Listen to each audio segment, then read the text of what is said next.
आज अपने सुनेंगे वाल्मीकि रामायण अयोध्या कांड का आगे का सरक। भगवान श्री राम का आशीर्वाद पाने के लिए इस सरक को पूरे प्रेम भाव से एकाग्रचित होकर सुने। बोलो गणेश भगवान की जय हो। बोलो सियावर रामचंद्र भगवान की जय हो। हनुमान जी बाबा की जय हो। श्री राम दरबार की जय हो। तो इस प्रकार सेना को पर्वत के आसपास ही ठहराकर भरत ने अपने बड़े भाई श्री रामचंद्र जी के पास जाने का विचार किया। जब सारी सेना विनीत भाव से यथास्थान पर ठहर गई, तब भरत ने अपने भाई शत्रुघ्न से कहा कि शत्रुघ्न, बहुत से मनुष्यों के साथ इन निषादों को भी साथ लेकर तुम जल्दी से इस वन में चारों ओर श्री रामचंद्र जी की खोज करो। निषाद राजगुह स्वयं भी धनुष बाण और तलवार धारण करके अपने सहस्त्र बंधु बांधवों से घिरे हुए जाएं और इस वन में श्री राम और लक्ष्मण की खोज करें। मैं भी मंत्रियों, पूर्ववासियों, गुरुजनों तथा ब्राह्मणों के साथ उन सब से घिरा रहकर पैदल ही सारे वन में विचरण करूंगा और श्री राम की तलाश करूंगा। जब तक मैं श्री राम, लक्ष्मण और सीता जी को ना देख लूं, तब तक मुझे शांति नहीं मिलेगी। जब तक अपने पूज्य भ्राता श्री राम के कमल दल के समान विशाल नेत्रों वाले सुंदर मुख चंद्र का दर्शन नहीं कर लेता हूँ, तब तक मेरे मन को शांति प्राप्त नहीं हो सकती। लक्ष्मण धन्य है जो इस समय श्री रामचंद्र जी के साथ हैं और निरंतर उनके मुख का दर्शन करते रहते हैं, जो चंद्रमा के समान निर्मल है और मन को शांति प्रदान करने वाला है। श्री राम के मिलने पर मैं उनके चरणार बिंदों को अपने सिर पर नहीं धारण करूंगा, तब तक मुझे चैन नहीं मिलेगा। श्री राम ही अयोध्या नगरी के सच्चे अधिकारी हैं और अयोध्या नगरी की रक्षा के लिए उन्हें वापस लौटना होगा और वहां राज्याभिषेक करवाना होगा।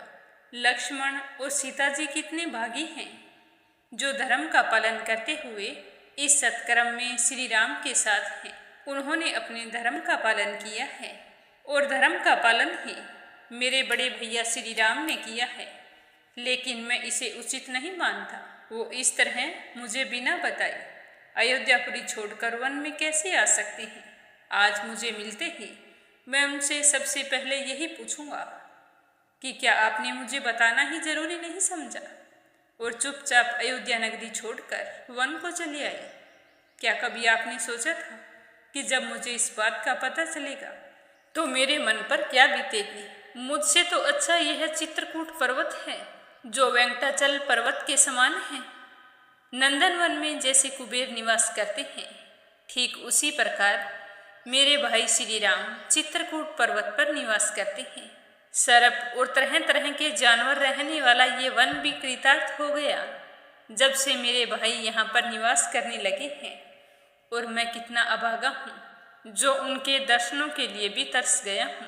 इस प्रकार कहते हुए भरत उस वन में पैदल ही चलने लगे। हर जगह तरह तरह के फूल, बेल और वृक्ष थे जो फूलों से लदे थे। भरत उनके बीच से निकलकर अपने भाई श्री राम को ढूंढ रहे थे। वे तेजी से चलते हुए चित्रकूट पर्वत के एक साल वृक्ष पर चढ़ गए।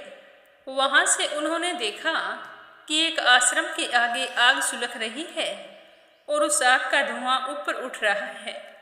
तो उस धुएं को देखकर भरत बहुत ही खुश हुए और शत्रुघ्न को कहने लगे कि हमारे प्रिय भाई श्री राम यहीं पर हैं।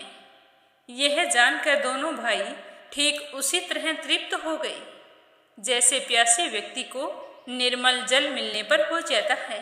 फिर भरत शत्रुघ्न से कहने लगा कि तुम जाओ, सेना को कह दो कि तुम ढूंढने मत जाओ, हमें श्री राम का पता चल चुका है और फिर अपने श्री राम से मिलने के लिए चलते हैं। तो भरत के ऐसा कहने पर शत्रुघ्न ने सारी सेना को वहीं पर ठहरा दिया और फिर जल्दी से भरत के पास लौट आए। दोनों भाई बहुत ही खुश थे। सेना को वहीं पर रोककर अपने भाई के दर्शनों के लिए उत्कंठित हुए भरत अपने छोटे भाई शत्रुघ्न और गुहा को साथ लेकर आश्रम के चिन्ह दिखाते हुए उस आश्रम की ओर चल पड़े और वशिष्ठ जी से यह कहकर उन्हें वापस मोड़ दिया कि तुम जाओ, मेरी माताओं को लेकर शीघ्र ही यहाँ पहुँच जाना और हम आगे चलकर श्री राम से मिलते हैं। सुमंतर भी शत्रुघ्न के पीछे पीछे चल रहे थे। उन्हें भी भरत के समान ही श्री राम के दर्शन की तीव्र अभिलाषा थी। चलते चलते भरत को तपस्वी जनों के आश्रमों के समान प्रतिष्ठित हुई अपने भाई श्री राम की पर्णकुटी और झोंपड़ी दिखाई दी, तो झोंपड़ी को देखकर भरत बहुत ही खुश हुआ। उस पर्णशाला के सामने भरत ने उस समय बहुत से कटे हुए काष्ठ के टुकड़े देखे जो होम के लिए इकट्ठे किए हुए थे।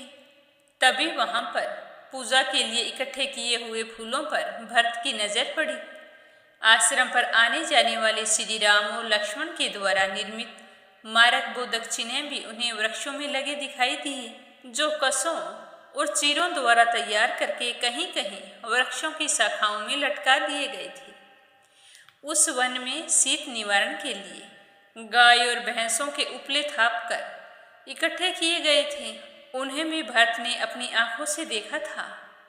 उस समय चलते चलते भरत ने शत्रुघ्न और समस्त मंत्रियों सहित गुह से कहा कि जान पड़ता है कि महर्षि भारद्वाज ने जिस स्थान का पता बताया था वहां हम लोग पहुंच गए हैं। मैं समझता हूँ कि मंदाकिनी नदी यहाँ से अधिक दूर नहीं है। वृक्षों में ऊंचे बंधे हुए ये चीर दिखाई दे रहे हैं। ये जरूर लक्ष्मण ने बांधे हैं कि कोई काम से बाहर जाए तो वापस आने में कोई परेशानी ना हो। ये पहचान के चिन्ह देखकर शीघ्र ही आश्रम को लौट आए। तो इन्हें देखकर मुझे तो लगता है कि आश्रम जाने वाला मार्ग यही है। यहाँ तो बड़े बड़े दांत वाले वेगशाली हाथी निकलकर एक दूसरे के प्रति गर्जना करते हुए इस पर्वत के पार्श्व भाग में चक्कर लगाते रहते हैं और भी खूंखार जंगली जानवरों की आवाज़ों से मेरी भाभी सीता जरूर भयभीत होती होंगी। यह जगह तो तपस्वी लोगों के लिए है और मेरे भाई श्री राम यहीं पर रह रहे हैं। मुझे तो लगता है कि वो भी तपस्वी की भांति ही रह रहे हैं। क्या वो मुझे देखकर प्रसन्न होंगे? क्या जितनी अभिलाषा मुझे है उन्हें भी मुझसे मिलने की लालसा है? कहीं मुझे देखते ही कैकेयी का पुत्र मानकर मुझसे घृणा ना करने लगे। पर मेरा मन कहता है कि श्री राम ऐसा नहीं करेंगे। वो मुझे देखते ही हृदय से लगा लेंगे और मैं अपने बड़े भाई के गले लगकर खूब आंसू बहाऊंगा और अपनी भुजाओं में अपने प्यारे भाई श्री राम को कसकर पकड़ लूंगा। जब तक वो ये नहीं कहेंगे कि मैं अयोध्यापुरी चला जाऊंगा तब तक मैं उन्हें छोड़ूंगा नहीं। इस तरह सोचते हुए भरत जल्दी जल्दी उसी रास्ते से पर्णकुटी की ओर जा रहे थे। तो आज का सरग यहीं पर समाप्त हुआ। आगे क्या हुआ यह सुनेंगे कल के सरग में। अनिर्वेदा चैनल पर प्रस्तुत ये सरग आपको कैसे लगते हैं कमेंट करके जरूर बताना। बोलो श्री रामचंद्र भगवान की जय हो।